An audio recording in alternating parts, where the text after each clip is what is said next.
Sarvamanthan news महाराष्ट्रामध्ये आपलं स्वागत। पाहूयात आजच्या टॉप 10 हेडलाईन्स। दीनानाथ मंगेशकर हॉस्पिटलच्या डॉक्टर सुश्रुत गैसास यांचा राजीनामा। हॉस्पिटलची बदनामी थांबवण्यासाठी राजीनामा असं स्पष्टीकरण 2015 पासून होते। डॉक्टर गैसा देनाथ हॉस्पिटलमध्ये। तनिषा भिसे यांचा नुसता मृत्यू नाही तर हत्या। सुप्रिया सुळेंची भिसे कुटुंबियांना भेटल्यानंतर प्रतिक्रिया। गैसाने राजीनामा देऊन प्रश्न सुटत नाही असं वक्तव्य। तनिषा भिसेवर योग्य वेळी उपचार न करणारं दीनानाथ रुग्णालय। दोषी आरोग्य उपसंचालकांच्या चौकशीनंतर महिला आयोगाचे अध्यक्ष रुपाली चाकणकरांचा ठपका। गर्भवतींच्या मृत्यू प्रकरणी माता अन्वेषण समिती धर्मदाय आयुक्तांच्या अहवालाची प्रतीक्षा। तिन्ही अहवालांचे निष्कर्ष वाहून दीनानाथ मंगेशकर रुग्णालयावर कारवाईचा निर्णय।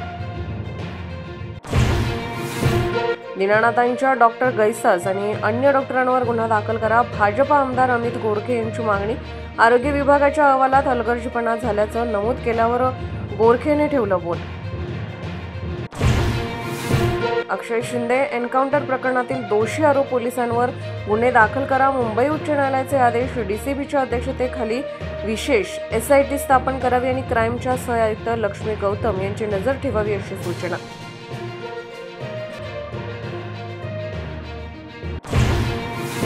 मुंबई शेअर बाजार निर्देशांक अजून 22,200 अंकांनी घसरला। जगभरातल्या शेअर बाजारामध्ये ट्रम्पच्या टॅरिफ निर्णयाचे दुष्परिणाम।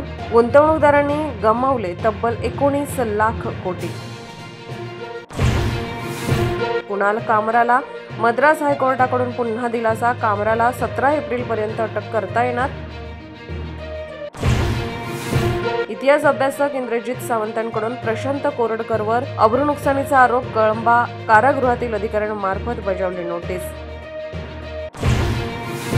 राहुल गांधी यांची बिहारच्या बेगुसरायमध्ये पलायन। रोको नोकरी दो यात्रा। तरुणांचा यात्रेला भरघोस प्रतिसाद। कन्हैया कुमारकडून यात्रेचे आयोजन।